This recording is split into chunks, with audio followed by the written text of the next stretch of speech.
nervous, on the surface I look fine. My brain feels heavy, my traumatized mind. And I'm so tired, I can't feel my eyes. Whoa, whoa. I'm petty, but I know how to lie. I feel feelings that I can't describe. I'm not breathing, but I'm still alive. Whoa, whoa. Shout out to Neoliberal Tears for this. Shout out to Twitter/X user Neoliberal Tears for resurfacing this clip. Neoliberal Tears commented at the top of the show, "What happened to my music?" One of my favorite commenters. Yeah, big fan. So much affection for me. Keep it in mind.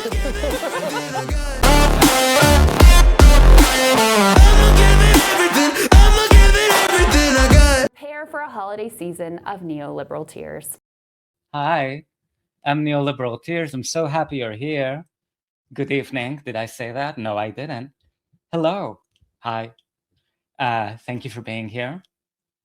We have gathered here today to talk about the Democratic Party and why it doesn't deserve any of your support. It doesn't deserve your it doesn't deserve a rebrand. It doesn't deserve your money. It doesn't deserve your good vibes, your good wishes. Even though they're trying to convince you with all of these newbies coming in, trying to get you all excited. Ryan Grimm just looking out there thinking, maybe this time, my people will take over the Democratic Party and change it for whatever, the better, not the better. I don't know. Ryan, what do you think? False. It's just false, false. No, it's not false.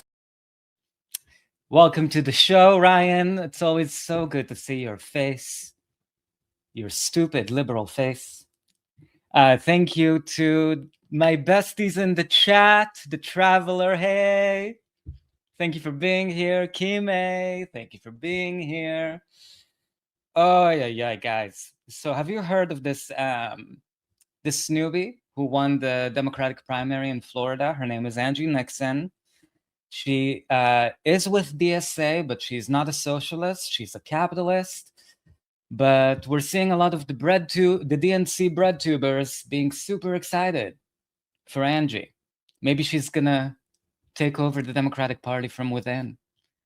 So I thought we should play her interview just to see what's going on, what's happening.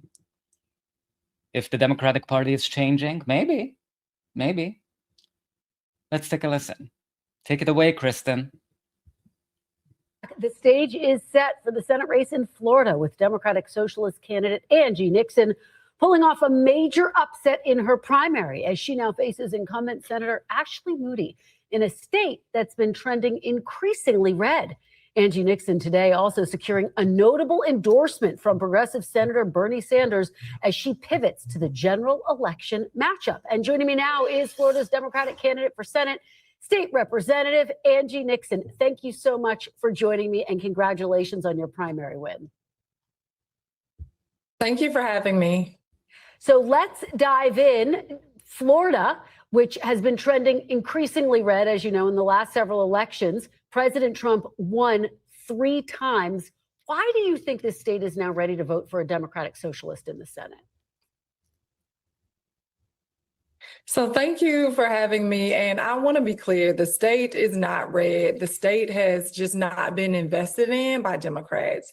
And so now I am super excited because I am a union organizer, a community organizer, and we know what it takes to win across the state is to actually go and talk to voters and let them know that we deserve better. When we're talking about the issues that Floridians are facing and that Americans are facing in this country, it's all the same across the board when it comes to Republicans, Democrats, independents, any label, right? Folks are fed up with the current status quo and the fact that people like unelected Ashley Moody and Donald Trump are only looking out for their campaign donors and their billionaire and ultra wealthy millionaire friends and family. They want some relief. I am running as a Democrat. I happen to also be a member of DSA, a member of the Working Families Party, a member of the NAACP, a member of countless organizations that want to ensure that we have access to quality health care. We also want to make sure that we have access to Guys, I actually kind of liked her right up until the moment she triggered us with access to healthcare. Access. Access. Access. I want access to Medicare for all. Is that so hard to just say? I want access to a billionaire tax. But I actually think she's kind of interesting. She's compelling. I'm also biased because I love her Southern twang. I love an accent. Obviously, I have one, but I love other accents, not so much my own. Oh, sorry, Angie. Sorry, I always stop people on the worst faces. Let me just play like a second so we have a better. Okay, that's a little better. So, I think she has, the right ideas, the right convictions, at least so far. Maybe the accent is really coloring my biases, but there's other stuff she says later on that are gonna give you pause. So maybe I'm just taking the win while I can. Let's see what you guys think. From the Traveler here, the Traveler 0386. When it comes to winning, I think Angie Nixon has more of a shot than the governor, since he's a former Republican. Oh, the Democrat running is actually a former of course. Because of course. And also something that she said here that I thought was also true is that she talked about the Democratic Party in Florida being super gross, like super corrupt. They have disinvested in the party and candidates for years. It's known to be corrupt, the Democratic Party of Florida. So she kind of ran against that machine and won them over. So I think there was something true about that she said about the Democratic Party not investing in a state like Florida. That's true. I also think Democrats are not going to invest in her race, unfortunately, or fortunately, depending on where you fall, in terms of whether the Democratic Party should win or can win or take the win or win. They're not going to invest in her race. They're writing her off as an anomaly, a socialist. Florida is red state. But also the other thing that she said that I thought was also true is that to the extent that Florida is a red state, it's only because Democrats are so corrupt, because Florida did pass a $15 wage as a ballot initiative. It did. So there is a constituency for left-leaning voters and progressives that the Democratic Party, again, being so corrupt, has never been able to tap into. So there's something true about that. Like Florida, you can't just write off states as red or blue, and you sort of miss the bigger picture if you do that, which Democrats love to do. But let's go back to the Traveler here, making a great comment. So I think Angie Nixon has more of a shot than the governor, since he's a former Republican. And if you look back at 2022, you had Kamala 2.0, Val Demings running for Senate. That's true, and Christ lose big time. Yeah. I actually forgot about Val Demings. I think she was a cop too, right? Oh, Kamala 2.0. Yeah. Yeah. Law and Order left. That's something Kyle Kalinske said, that he's a law and order leftist. Charlie, from the Traveler, Charlie Crist and Demings ran to the right of their opponents, while the former leaned in on being a former Republican. You see, and this is why you should not have your hopes up in terms of Democrats learning the right lessons, changing. They always do the exact same thing in a state they think is red. They sprint to the right as soon as general election comes, because they, in their stupid heads, the liberals, they really think, oh, if I just out-Republican the Republican voters are going to show up and vote for me. If I just pretend to be a Republican with a D next to my name, I'm going to get them. It's all I need to do. So Good luck, Angie. Good luck with that. We'll see what happens. From the Traveler here, her take on Palestine was disappointing on Sabby Sabs. Was she on Sabby Sabs' show? Oh my God. I'll check that out, actually. We can listen to it together. She's obviously, she's a Zionist. On her website, she never says anything about the one-state solution. She never says anything about the right of return. And yet we have people in the media lying. I'm thinking of Crystal, sorry, bestie. Not sorry. Saying that Angie Nixon is anti-Zionist. Angie Nixon has never said she was anti-Zionist. I'm not sure what's going on there. But yeah, we'll definitely listen to the Sabby Sabs interview together. I'm sure Sabby pushed her on that. And from the Traveler here, but I think it's also funny that with the governor's race, that the two candidates they put up were former Republicans. It's a metaphor. It's a metaphor for the DNC at large, moving to the right, welcoming neocons. They're gonna run Liz Cheney for governor next. Fuck it, they're gonna run her for president. Welcome to the big tent, Liz Cheney. War criminals who've served under Bush 2.0, 1.0. Anybody who's a war criminal, you are welcome in the Democratic big tent. Such a big tent. Such a big tent. We have genociders. We have the people that are genociding. We're a family. We love each other. We love making money. We have so much in common. From Prodigal Southerner, welcome to the show, bestie. The left needs to stop being afraid of being called socialist, communist. Oof. Imagine if Democrats knew how to pay attention. Or they called Obama socialist. A neoliberal who passed Romney Care, a Heritage Foundation healthcare plan. They called them socialists. So at that point, like, words just don't, but they'll always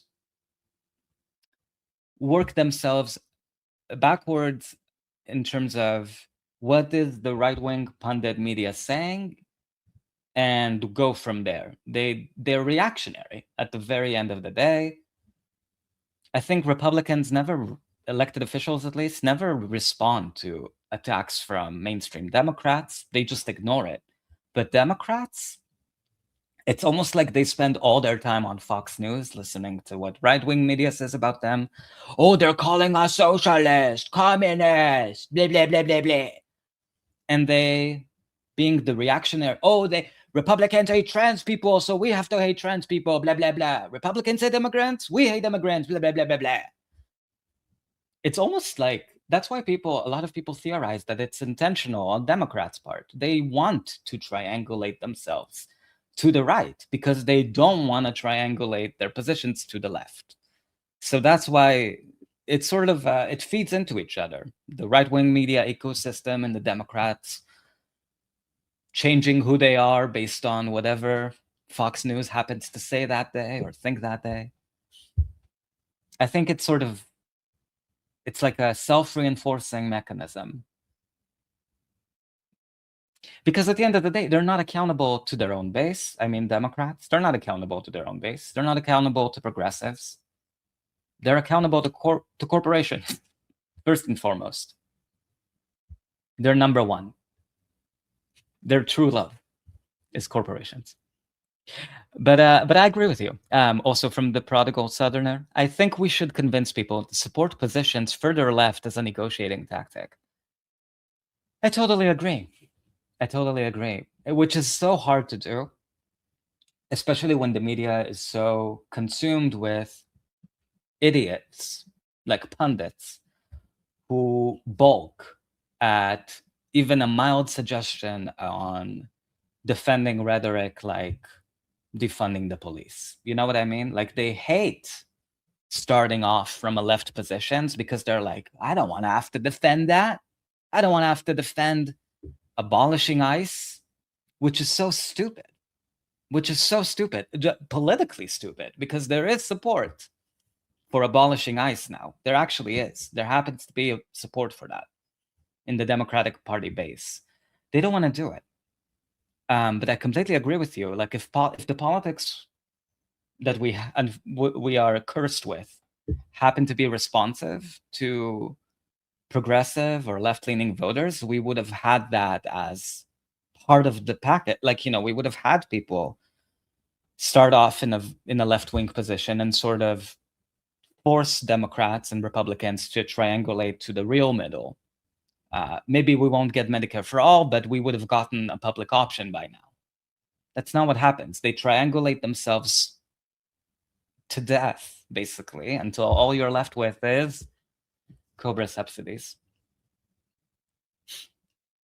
Also from the prodigal southerner, I don't understand how anyone can still support Zionism. I don't either. I mean, it's gonna catch up to people in the afterlife, that's for sure. It corrupts the soul.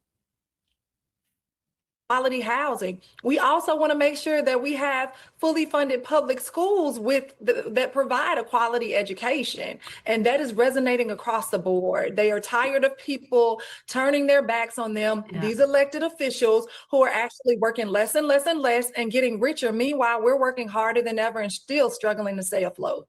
I want to play some of what your opponent, Senator Ashley Moody, has said about your campaign and get your response on the other side. Take a look. My opponent will be a self-proclaimed socialist that proudly signed up and joined the Democratic Socialists of America. It's always the same fucking playbook. There are no creatives on the Republican side. There are no creatives on the Democratic. It's always the fucking same. The Democrat is always a socialist. It's so boring. It's annoying. It's bad for the world. And it's also annoying. Angie Nixon, who will be my opponent in November, and her comrades want to destroy this country and everything that it is built on. Some strong words there. How do you respond? When people's voice start getting squeaky and really high pitched, usually they're lying. And Ashley Moody knows that I'm not a socialist. I joined the DSA because I believe in them in regards to fighting for adequate public housing, as well as fighting for quality health care, as well as making sure that we are getting our veterans off the street, taking big money out of politics, right? The Democratic Party is a big tent. It is a big tent, and it's an everybody party. We have folks on the left, on the right, to the middle of the party, and I'm super excited to be on it.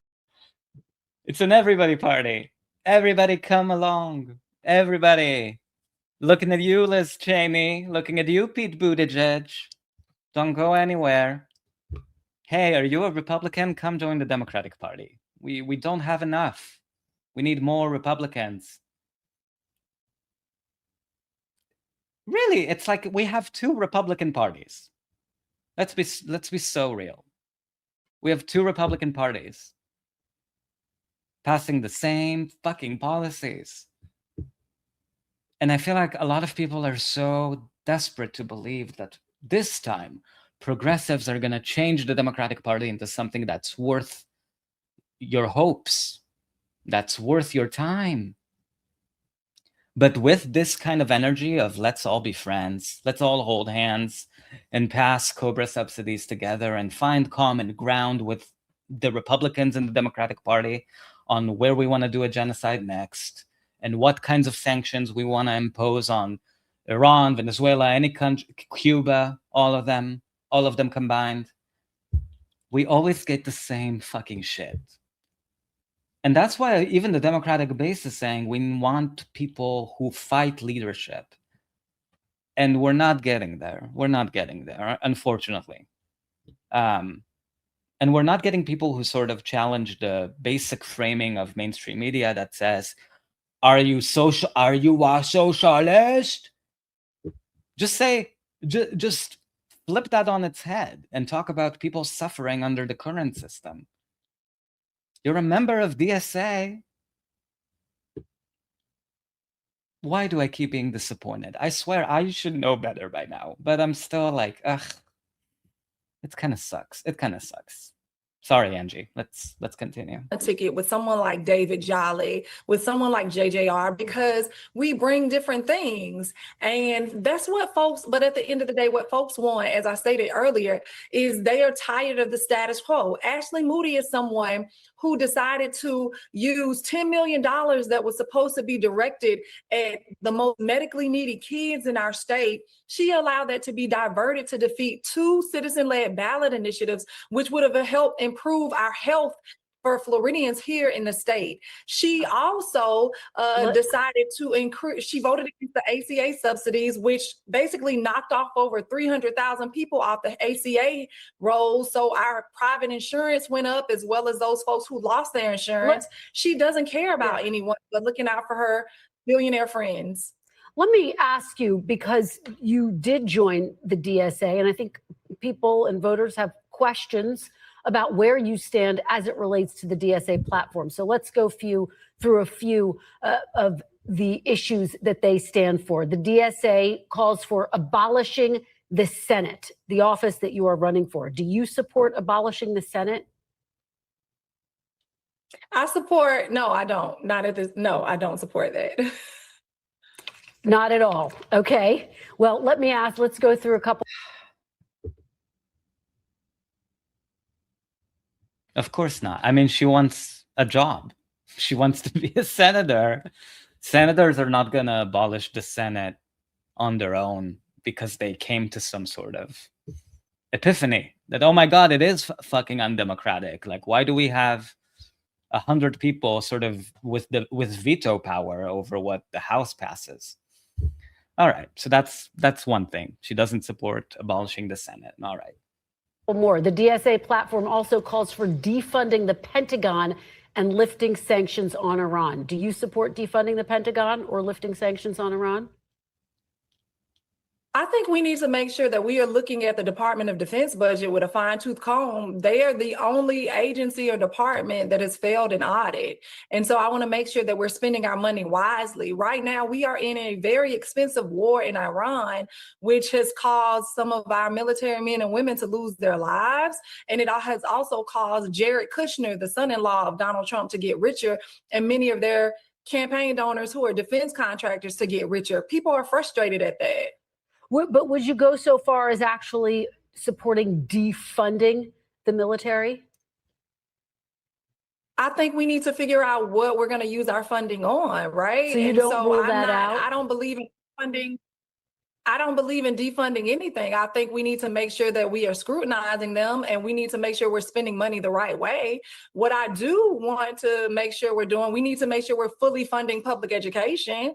We need to make sure that we are fully funding Medicare and providing universal health care for people, because people shouldn't be going bankrupt simply because they go to the doctor. We also need to make sure that we're providing things like universal child care. And how do we do this? Well, we repeal that big BS bill because it wasn't beautiful, the one that Donald Trump pushed, and we make these billionaires pay what they owe. We also close these corporate tax loopholes. The fact remains that over 88 companies last year made over $105 billion, and they paid absolutely nothing in federal taxes. I've been talking to people, and it was a woman who told me she made $55,000 last year, and she's on a payment plan with the IRS.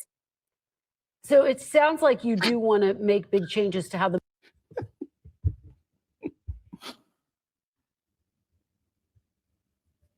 From the Traveler here. Come on, Angie Nixon. That should have been an easy yes to defund the Pentagon. And so many people. Wasn't Eisenhower a Republican when he talked about the military-industrial complex? It's so easy. Like, it's one of the budgets that's like the easiest to go after, to just say, yeah, we need to defund the Pentagon.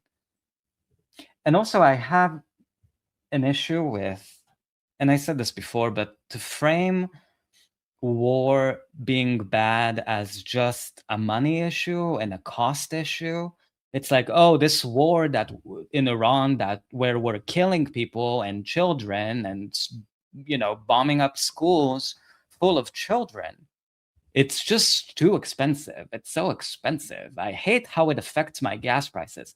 Like, there's something immoral, and this isn't just Angie doing this. Like, it's almost, I feel like Democratic strategists, that's what they're telling candidates. Like, war is unpopular. Talk about how expensive it is. But like, to me, your objection to war has to come from a place of objection to death and death profiteering. And if that's your issue, yeah, you want to defund the fucking Pentagon. It's a death machine. It's death profiteers. I mean, she talked about weapons manufacturers making a ton of money off of this war, of all of the wars, you know, so you can't say you're opposed to war, but also we need to keep the Pentagon budget as it is, but just reduce, I don't know, like how much we're charged on military equipment. You know what I mean? Like, it's not a cost saving issue, it's a moral issue. So that, Angie, my suggestion, if you object to war because you know you're a peacenik like myself, make it on the moral grounds, because war is immoral on every level. It's not just, oh, it's hurting my pockets how much we're killing people. So yeah, I totally agree with you, the traveler. I agree with you. Military is funded. Would that run the risk of making the United States vulnerable to attacks? You know who's making us vulnerable to attacks? Donald Trump. Donald Trump is bullying folks. Donald Trump is being disrespectful. He's trying to just, do things that the Congress and Senate has not agreed to do. And so, again, we need to make sure that we are scrutinizing all of our spending with a fine-tooth comb. There are veterans that are living unhoused on the streets. There are active duty military people who are on their families, their spouses who are on food stamps. Clearly something is broken right now. And so we need to make sure that Pete Hegseth isn't allowing combat helicopters to go outside of Kid Rock's home for a cool social media moment. Our taxpayer dollars shouldn't be spent on that. There are literally people. I didn't even know about that, the Kid Rock bullshit thing. Oh my God, that's awful. Also from the traveler here, this should have been an easy layup. Milat Kiros actually had a really good take on that, in my opinion. I totally agree with you. Thank you for bringing that up, actually, because so if you haven't listened to it, just look on YouTube, Milat Kiros and interview with, I believe it was Denver, Colorado. It was a station there, and they asked her, do you think forgive me if I get this wrong, but it was such a stupid phrasing. It was something like, do you think defense contractors, weapons manufacturers have a right to exist? Something that stupid. And she was like, I think if Lockheed Martin wants to make other products, like, I don't know, something else, pots, pans, whatever, kitchen gadgets, Pokemon cards, whatever the fuck, they can do that. I don't think companies should profit off of death and war and make products that contribute to the planet burning up and also people dying. So no, I think she was very clear that, like, to the extent that these companies have a, quote, right to exist, it's not by killing the rest of us. And that was actually so smart, so principled, and also clever, because government doesn't want you to know how much power it actually has over these kinds of things. Or corporations don't want you to know that legislators have power over these kinds of things. Because of the Defense Production Act, government does have the ability, even a president, they have the ability to tell any company, hey, you need to stop making grenades. You need to stop making F-35 bombers. You need to stop doing that, and you need to make something else. Like, they can force companies to do that. During COVID times, they did that to incentivize companies to make masks and ventilators and other protective equipment. And it was used to sort of incentivize companies to provide people with what we needed at the time. So there is that, there is a legislative precedent for telling death profiteers like Lockheed Martin, like Northrop Grumman, like who are the other assholes? Let me know in the chat. There is a way to actually tell them, no, you don't get to just like make expensive billion-dollar missiles that kill people when we have so many needs for things that actually make life better for people. So Milad Kiros definitely had a better answer. Thank you for bringing that up, The Traveler, because I really hope that goes somewhere. Like that Milad Kiros, like, of course she's running up against the Democratic fucking party, but that was such a good point. And one day, hopefully, inshallah, if we get legislators that actually care about people, there is a way to help. Yeah. And also from The Traveler, no, to Kristen, no, it isn't going to make us more vulnerable. All the fear-mongering Western media loves to do about China. When was the last time China invaded another country? When did China coup a sovereign government? It's always projection with these talking points, right? Like, oh, what if China invades? It's like, hello? Hello, somebody? The US literally just couped Venezuela. And they're talking about if China will or will not invade. The US could not give less of a shit about Taiwan in terms of the people. I mean, there are financial incentives, don't get me wrong. There are corporations, all of these things. Chips, electronic chips. But the idea that the United States cares about people, and that's why it may or may not go to war with China is such a joke. And China has been using its, and this doesn't really go reported a lot. I tried to cover it in one of my videos that talked about, I think the title was not worth dying for. And it talked about how actually China stopped buying soybeans from the United States, which had a huge impact on the US economy. And that's partly why, this is a little complicated, so bear with me, but it's partly why for a brief moment, the United States lifted sanctions on Iran, because Iran at the time was selling oil to China at a discount price. Because of all the sanctions, Iran couldn't sell its oil on the regular market. It had to sell it at that discount price to China. So by lifting the sanctions up briefly, what Trump did, remember, it was a couple weeks ago, maybe 4 weeks ago, that raised the price for China to buy oil from Iran. So it kind of fucked up, it fucked over China, basically. There's an entire there's a lot of passive aggressive scheming behind the scenes between China and the US. It's almost like a Cold War in a way. And we never hear mainstream media or Meet the Press talk about any of those elements, like the trade deficits, the not buying soybeans from the US anymore, all of these maneuvers. We only hear about we only get manufacturing consent for war on China. It's so stupid. It's so stupid. Aren't we vulnerable? Ay. People rationing their prescription drugs right now. We need to make that stop.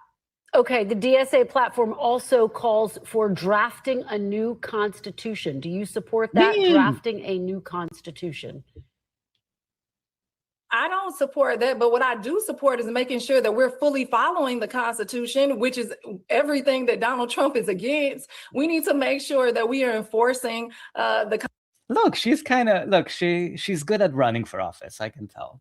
She knows how to flip the question back and take it to Donald Trump and Ashley Moody and make it about the opponent. She's a talented politico. A rising star, as Ryan Grimm would love to say. We'll see. We'll see what happens. Constitution and enforcing our laws and not allowing someone like Donald Trump, who happens to be a 34 count adjudicated rapist, to actually circumvent those things. Well, it sounds like you disagree with a number of the DSA policy items while agreeing with some of them, perhaps. But the main policy items that I agree with, which unfortunately leadership within the Democratic caucuses don't agree with, is making sure that we have access to universal health care, right? I don't understand what is wrong with me not wanting people to go bankrupt if they go to the doctor. There are literally people who are dying because health insurance companies want to deny their claims. They want to deny them life-saving health care. Like, that is. And look, she didn't call out Republicans in this. She called out Democratic Party leadership being against Medicare for all. Like friend of the show, Hakeem Jeffries, who was a fucking co-sponsor of Medicare for all for 8 years until 2021, when he was like, actually, never mind. I never meant it. I don't give a shit. No. Fuck the people who die from not having healthcare and going bankrupt all the time. And the devastating thing about all of this is that the healthcare crisis since COVID has only gotten worse. There were temporary measures to help people be accepted into Medicaid or Medicaid in their states. They've all been like let go from the rolls on that. Millions of people under Biden and under Trump lost their Medicaid, their healthcare coverage, because it's a shit show. It's a scam. And I'm not talking about fucking Cobra subsidies. I'm talking about people like, when the COVID provisions that helped people stay on Medicaid, when those got cut. I think also food stamps got cut for millions of people when those were rolled back. So it's only gotten worse. And there's nobody to blame for that except, in my opinion, Democrats who had the House, the Senate, and the presidency in 2021 and 2022, and should have passed a public option at the very least, because we know how much they refused to force a floor vote on Medicare for all. Because God forbid you embarrass their corporate members who don't want to vote on it. So I appreciate here that she didn't just say, oh, Republicans are the only ones taking your health care. We Democrats, we love you. We love Medicare. We wanna give you everything. We want to give you a pony. No, Democratic leadership is, to this day, very much opposed to Medicare for all.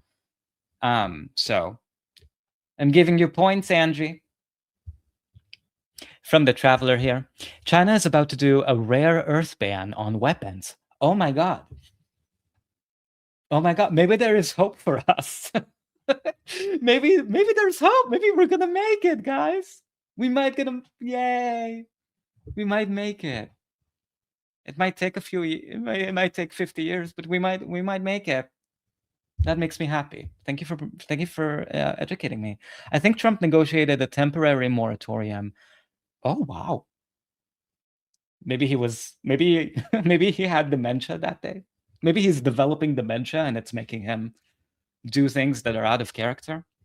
I'm not sure from the Traveler, I'm not sure if it expired or not. Also, we have a weapons shortage.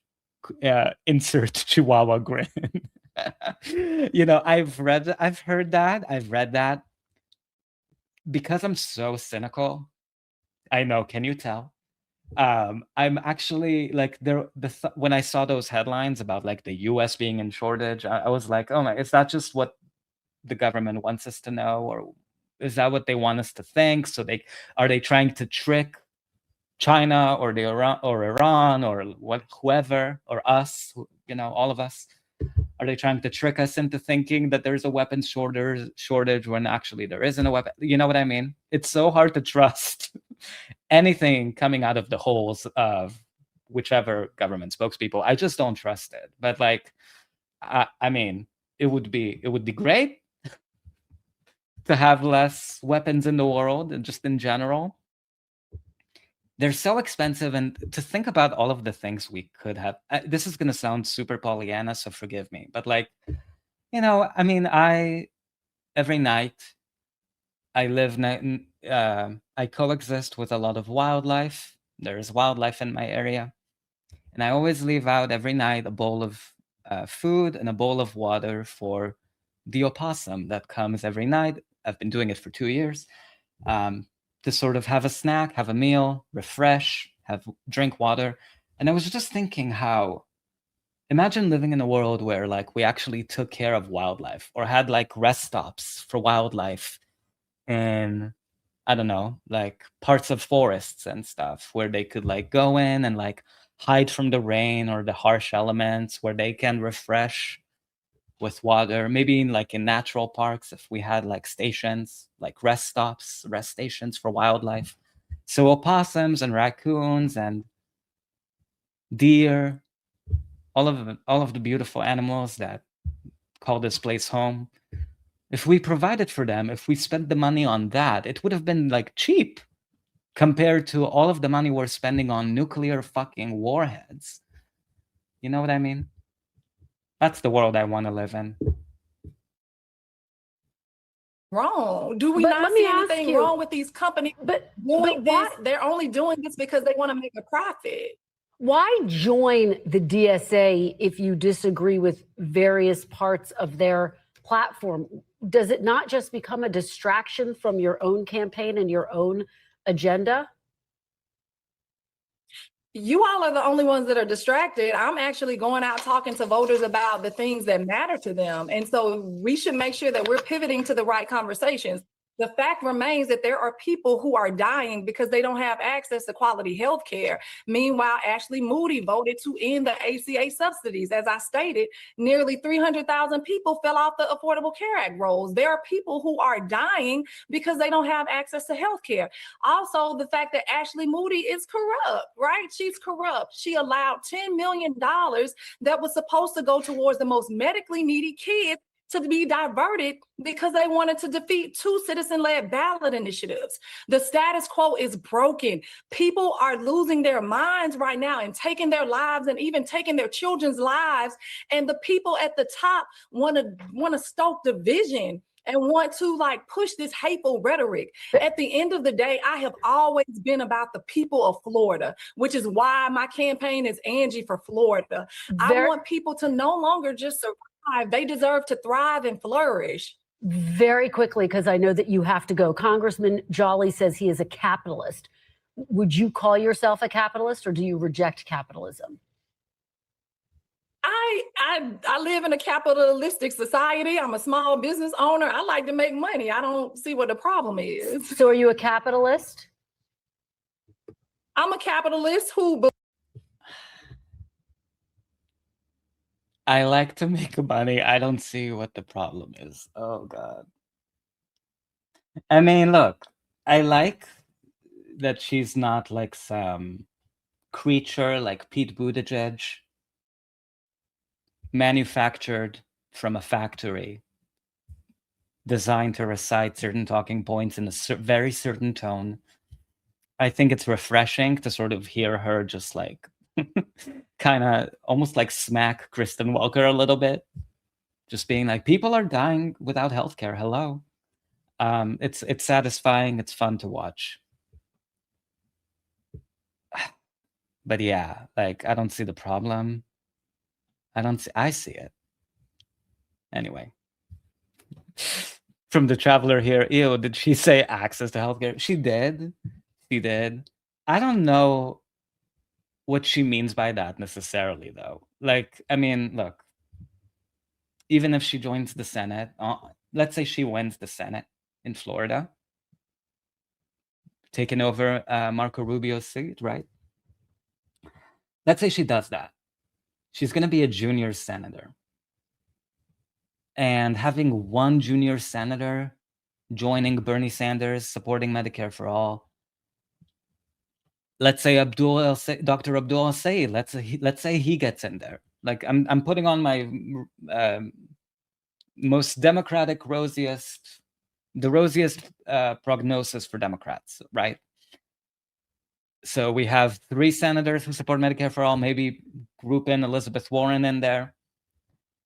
it's still not going to change the balance of power in the Senate in favor of Medicare for all. Like those few individuals joining in. I mean, it's not going to make it worse, but just I think even if because junior senators are never taken seriously. John Ossoff, I think he used to be junior. He's not so junior anymore. He's against Medicare for all. Raphael Warnock is against Medicare for all. So there's too much against the balance of Medicare for all for that to actually become possible, in my opinion, to pass the Senate. Even if Angie gets in there, even if Dr. Abdul Saeed get in there.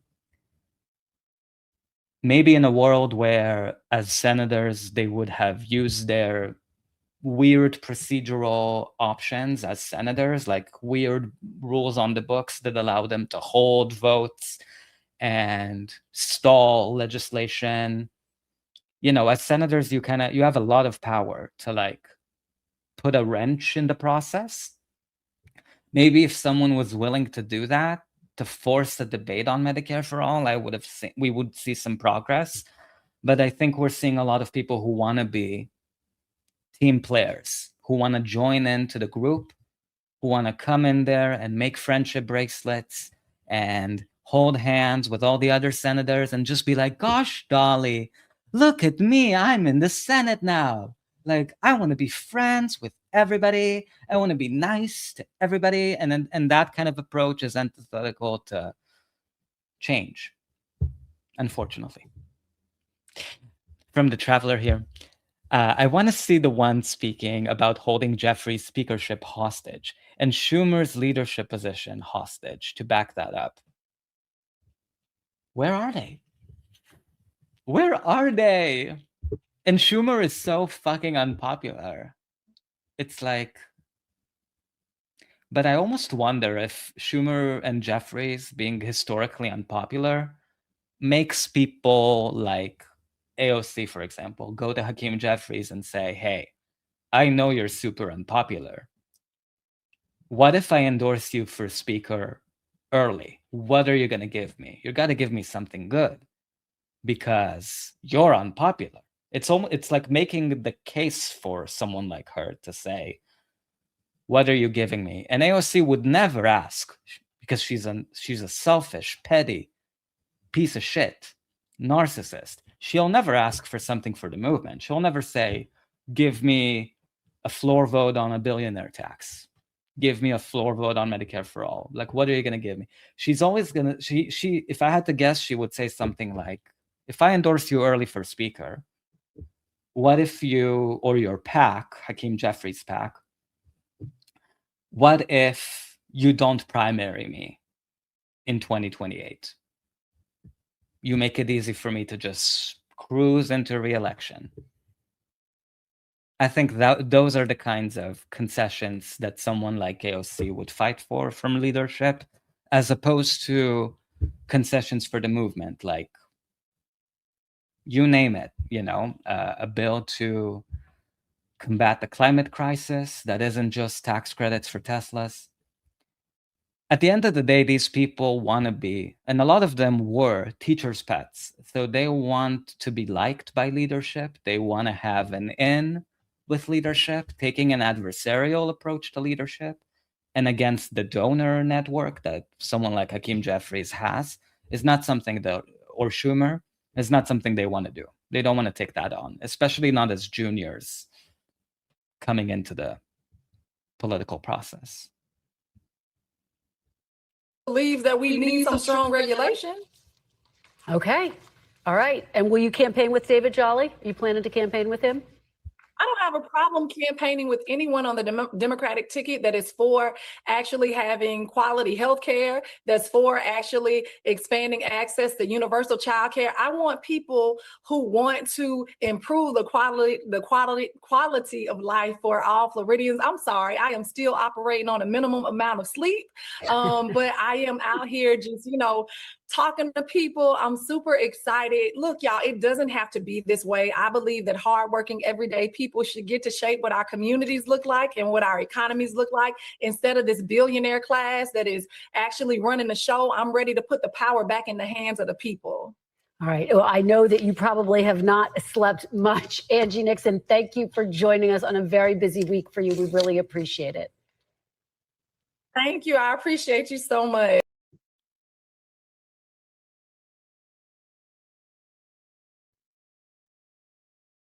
So, I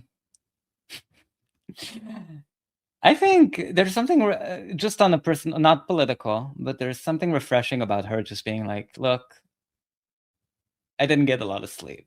I'm kind of tired. Like, I don't know. And her accent, as I said, is very endearing to me. But on the politics, not a lot to hold on to. I wanted to also share, because of the incredible insight from the traveler here, bestie of the show, that Angie actually went on the Sabby Sabs show. Let's take a listen to that and see how that went, and what her vision is for freeing Palestine, if there is any, if there is a vision. There probably isn't, but let's make sure we know. At least we know. Knowledge is power. Knowledge is power. Memory is resistance. And this is actually from just a couple days ago, 4 days ago.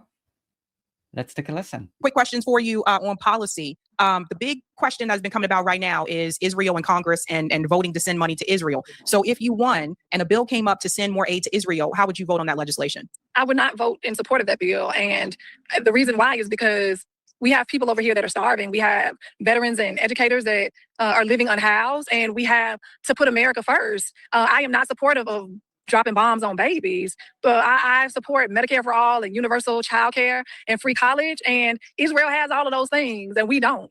And we need to make sure that we are preserving the life of folks. And Israel is committing, the state of Israel under Netanyahu is committing war crimes, and they've wiped out entire bloodlines. And don't get me wrong, like I have stated that Hamas is responsible and should be held responsible for what took place on October 7th. That doesn't make me anti-Palestinian or anti-Muslim, just like me feeling that Netanyahu should be held accountable and locked under the jail. And that doesn't make me anti-Semitic either. I disagree with what you were saying there about Hamas. For me, the way that I see it is I'm looking at international law, and under international law, they actually have a right to resist with the use of arms. That's my take on that. I know people have different opinions about it, but that's my take on that. If you occupy people, they have a right to resist. No, I totally understand. I just always want to try to exhaust diplomacy at all efforts. And I believe that just based on us as a country, we are continual and perpetual colonizers, and we got to do things differently and stay out of folks' business because we tend to perpetuate things that don't need to be perpetuated. Okay, one more for you as well, Angie. Another one, this is another one that comes from my viewers a lot. If with reparations, if legislation, I think they tried to do this before last year. If legislation came forward for reparations for descendants of slavery in the United States, how would you vote on that legislation? I would vote in support of it as someone who is a direct descendant of slaves and who unfortunately does not necessarily know my entire, bloodline and from which they've come. I am fully supportive of reparations for Black people. Okay, and one more. Many are wondering, why not run as an independent? I'm not familiar with that district where you are in Florida, but why not run as an independent? Why run through the Democratic Party? So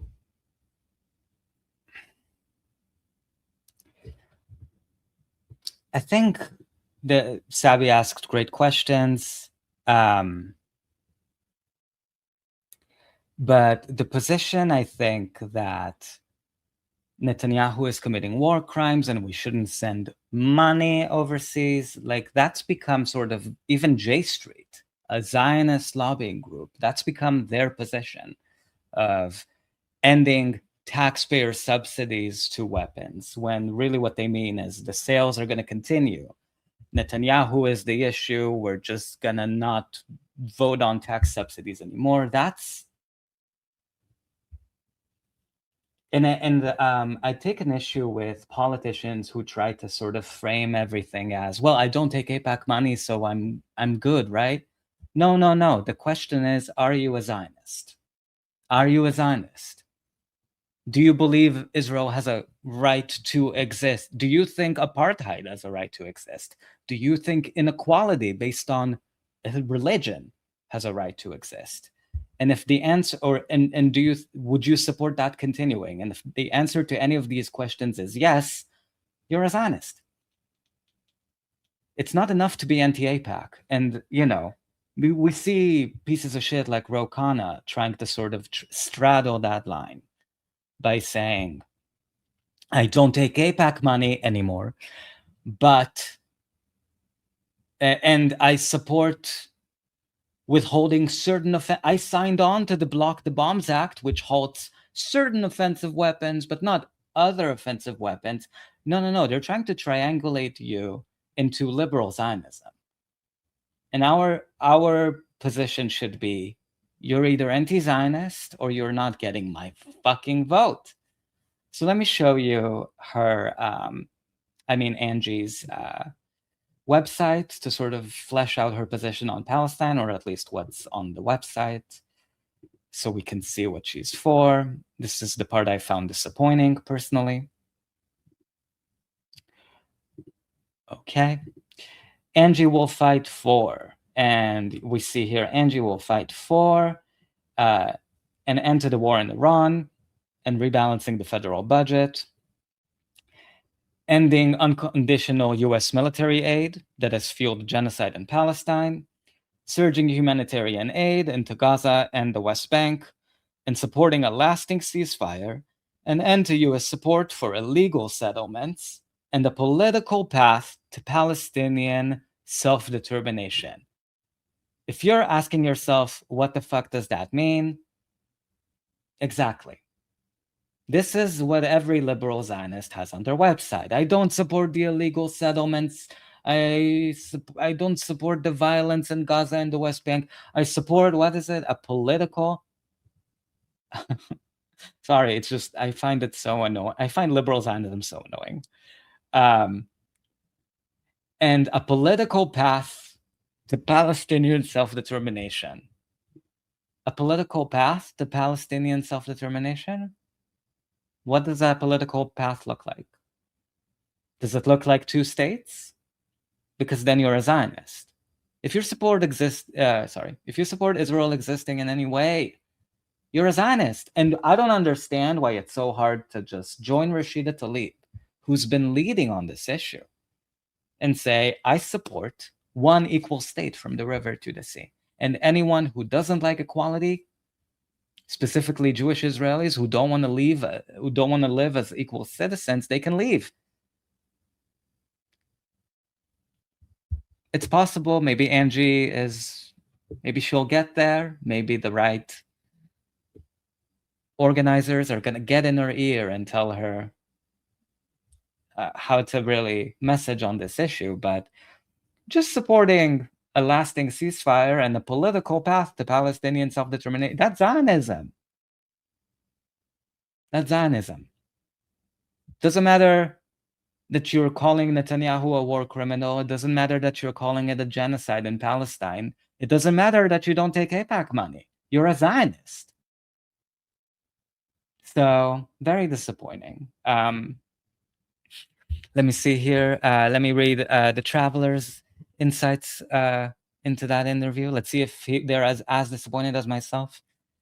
And that was on from the Traveler, and that was the position on Palestine that I found disappointing from Angie. Yeah.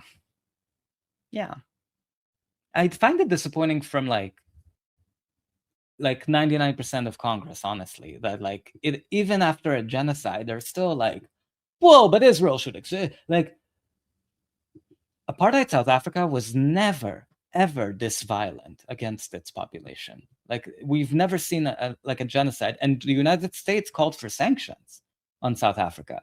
You wouldn't hear any of these people except Rashida Tlaib call for sanctions on Israel. Ro Khanna was just in the West Bank arrested by psycho settlers, and he still doesn't support an arms embargo.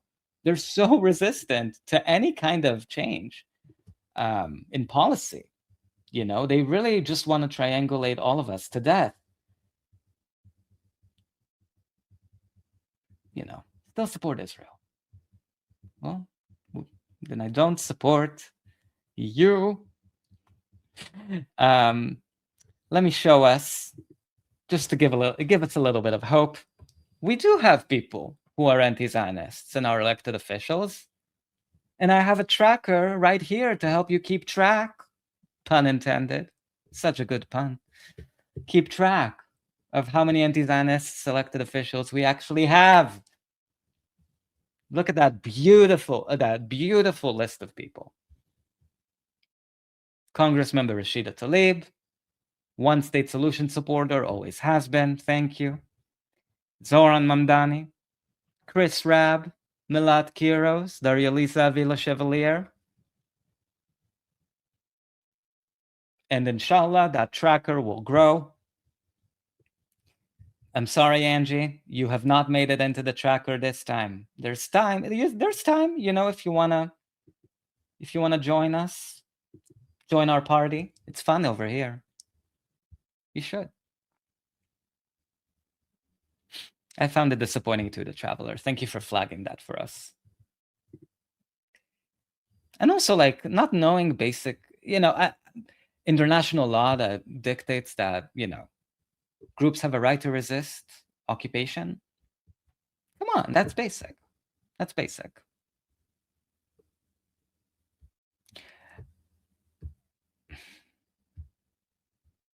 It's we'll see. We'll see. Maybe she'll grow on this issue. But I really take issue with politicians who try to triangulate everything into, well, I don't take AIPAC money, so what if I'm still a Zionist? No, that's like putting a Band-Aid on a gunshot wound. The root cause of this issue is Zionism. The root causes of everything we're seeing in Palestine is Zionism, is a direct result of Zionism waging a quote unquote demographic war against the Palestinian population. They're trying to outnumber the Palestinian population. That's why they're killing them. There's an evil logic to Zionism that doesn't just translate to, oh, these two people are fighting over religion. That's not what's happening. Zionism is the root cause of evil in Palestine. And that's what has to be addressed and abolished. If you are anti-racist, if you are someone who believes in equal rights for all people, you should be anti-Zionist. We should all be anti-Zionists. We should all be anti-Zionists. So this was Angie. I do think that the Democratic Party is basically, we'll see what happens, but I'm pretty sure they're going to write her off. And they're going to let whoever the Republican is that's running against her, the Ashley Moody, they're just going to let her take, they're going to invest all of their money. Let's actually look at the map together of where Democrats are going to focus so that we are aware, we are armed with knowledge.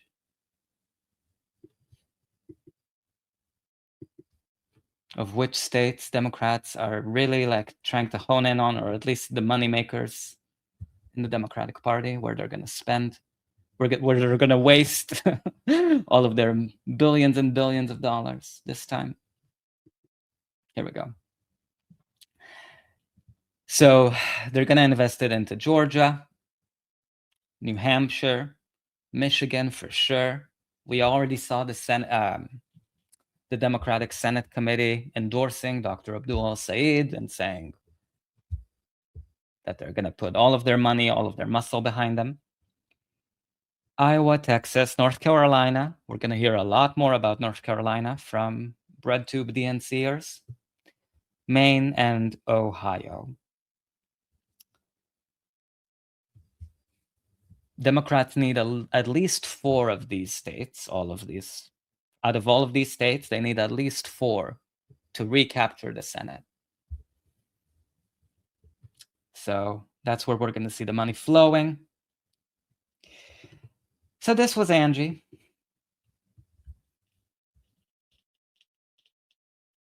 I don't think... It's sad. It's sad to say, because I don't think a third party is going to make it, at least in the next few years, from what I'm observing. unless something dramatic happens and we see like a completely new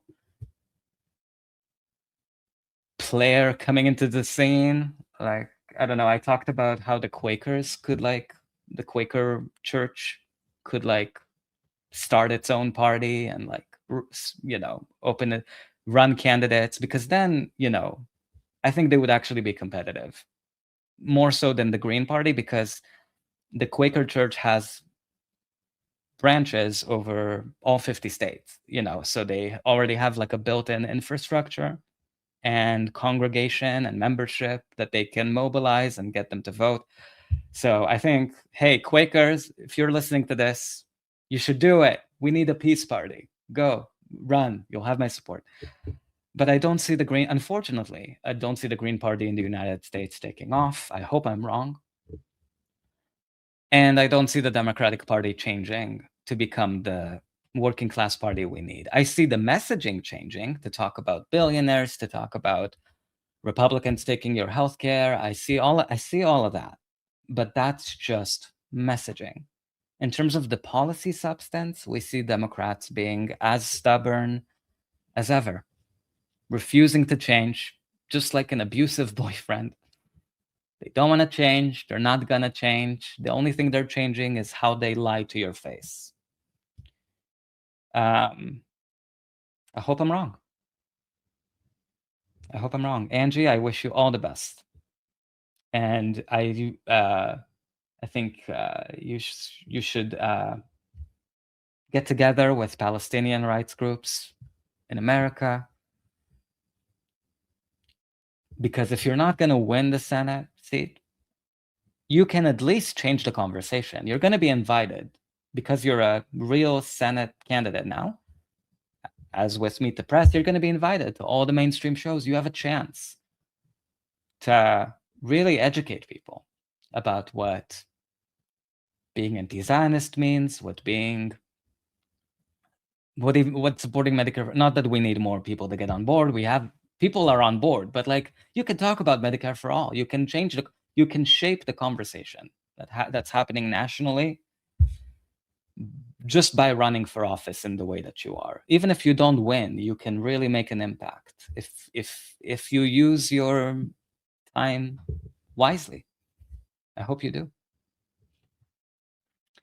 So, as I always promise, we're gonna do what we always do: a nervous system regulation segment to regulate our nervous systems together, away from politics and all of that crap, and watch something cute for a few seconds to put a smile on your face before I bid you adieu until tomorrow. So I saw this video of an adorable cat. If you're a cat owner, you know this experience. You should be able to relate to it. It's very relatable if you have kitties. Here's a kitty who refuses to let go of their owner. This as much as I can because he only does this like once or twice a week now because of work. I leave super early. Yeah, you see that face? He enjoying it. And I come home and I look how he's mooching. It's so cute. You know, we call these kinds of cats Velcro cats. They stick to you like Velcro.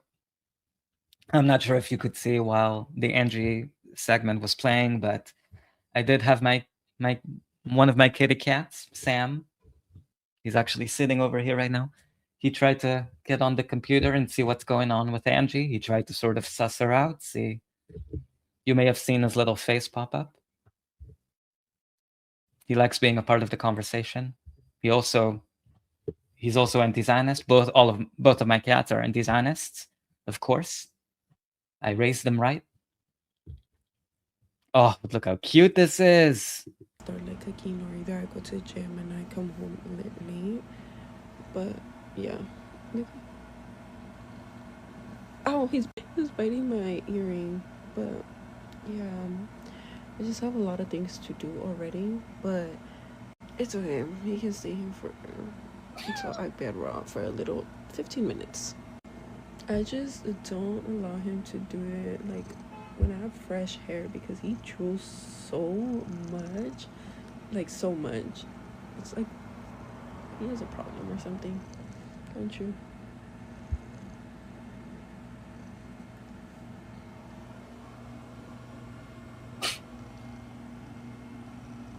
Look at all that drooling. Holy shit. Oh, so cute. If you're a cat parent, thank you. Being a cat parent is the greatest privilege of my life, personally.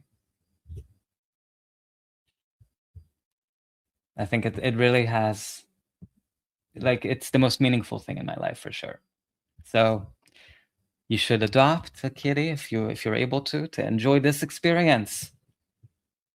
I swear they get such bad rep in the media. Like we have a dog supremacist media that sort of tries to convince you that all cats are cold and aloof and don't care about social interactions. Trust me, my cats, they follow me everywhere. They need to know where I am. They need to know what's going on.